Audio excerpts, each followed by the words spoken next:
Hello everyone. Class 10 economics chapter 4 globalisation and the Indian economy.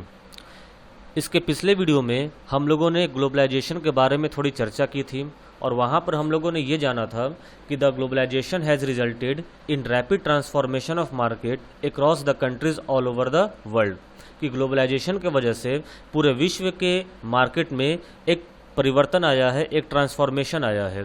तो आज का हमारा टॉपिक है ट्रांसफॉर्मेशन ऑफ मार्केट, जिसमें हम पढ़ेंगे कि मार्केट्स में किस प्रकार के बदलाव आए हैं ग्लोबलाइजेशन की वजह से। तो चलिए शुरू करते हैं।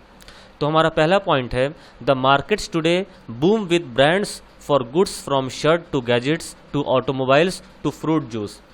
मार्केट हमें जो आज देखने को मिलती है उसमें डिफरेंट ब्रांड्स हैं, उनकी एक बाढ़ सी आई हुई है मार्केट में, चाहे वो शर्ट हो, चाहे वो गैजेट्स हो, चाहे ऑटोमोबाइल्स हो, चाहे फ्रूट जूस हो, कॉस्मेटिक्स हो, हर जगह मल्टी ब्रांड्स आपको देखने को मिलती हैं। और हर ब्रांड हमारी कंट्री का नहीं है, हमारी कंट्री में हर ब्रांड का प्रोडक्शन भी नहीं होता है।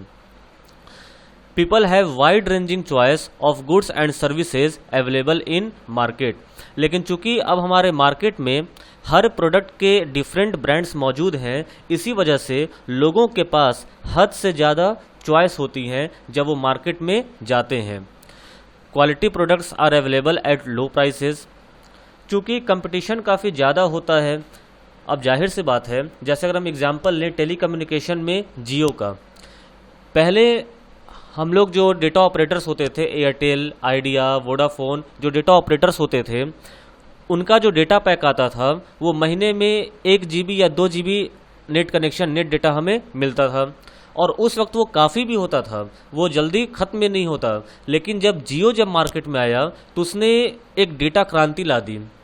अब जहाँ महीने का 1 GB या 2 GB मिलता था, अब वहाँ दिन का 1 GB या 2 GB मिलना शुरू हो गया सस्ते दामों में। और ये स्पीड इतना ज़्यादा हो गया कि अब वो दिन का 1 GB 2 GB भी हमें कम पड़ने लगा। जो पहले महीने में सफिशिएंट होता था, अब वो दिन का 1 GB 2 GB भी हमें कम पड़ना शुरू हो जाता है। तो इसका मतलब क्या हुआ कि जियो ने एक डेटा क्रांति पैदा कर दी और इस वजह से भारत दुनिया में सबसे ज़्यादा डेटा खपत करने वाला देश बन गया।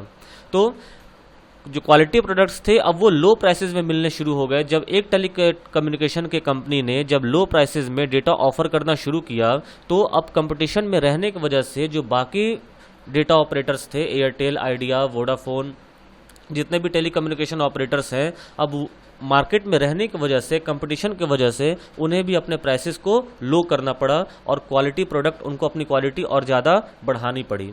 इसी मल्टी ब्रांड के प्रोडक्ट्स अगर सेम कैटेगरी में हो तो हमें लो कॉस्ट में आसानी से मिल जाते हैं। Leading manufacturers of the world have their offices और factories in India. Purchasing power priority के हिसाब से इंडिया का स्थान तीसरे नंबर पर है। इसलिए बहुत सारी जो मल्टीनेशनल कंपनीज के ऑफिसेज और फैक्ट्रीज हैं वो हमें इंडिया में मिल जाती हैं। यानी कि बड़ी बड़ी कंपनीज भारत में आकर, हमारे देश में आकर अपनी प्रोडक्शन यूनिट स्थापित करना चाहती हैं।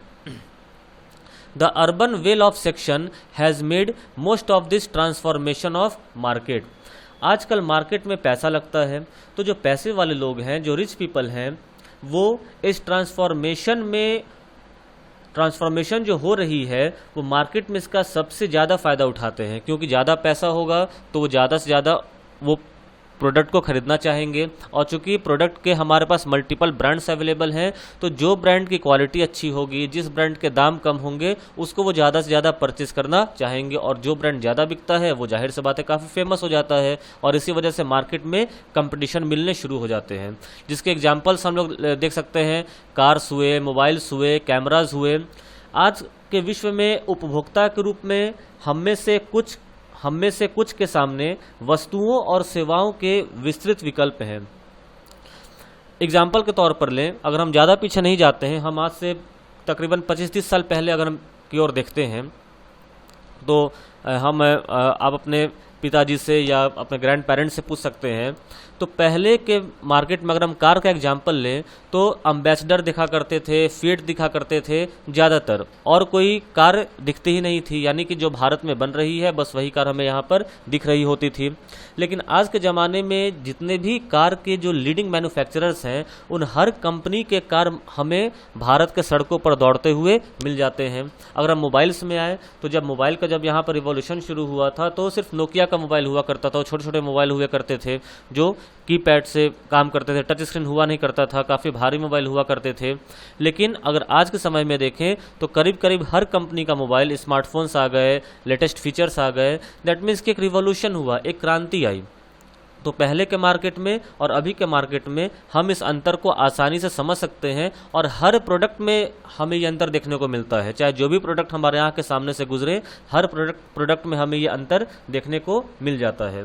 तो ठीक उसी तरीके से कि वर्ल्ड के लीडिंग मैन्युफैक्चरर्स के द्वारा बनाए गए digital camera, mobile phone, television के नए नए मॉडल हमारे लिए सुलभ हैं। जैसा कि हमने पहले भी देखा कि हमेशा भारत की सड़कों पर गाड़ियों के नए नए मॉडल देखे जा सकते हैं। वो दिन गुजर गए जब भारत के सड़कों पर केवल एम्बेसडर और फिएट कारें ही दिखाई देती थीं। आज इंडियन विश्व के लगभग सभी लीडिंग कंपनीज द्वारा निर्मित कारें खरीद रहे हैं। तो यह जो मार्केट ट्रांसफॉर्मेशन हुए हैं, मतलब पहले ब्रांड्स कम थे, प्रोडक्ट्स कम थे, तो लोगों के पास ज़्यादा चॉइसेस अवेलेबल नहीं होते थे। लेकिन एमएनसी की वजह से अब हर प्रोडक्ट के डिफरेंट ब्रांड्स मार्केट में अवेलेबल हैं, जिनकी वजह से मार्केट में कंपटीशन शुरू हो गई है। क्वालिटी प्रोडक्ट अब कम रेट में अवेलेबल हो जाती है।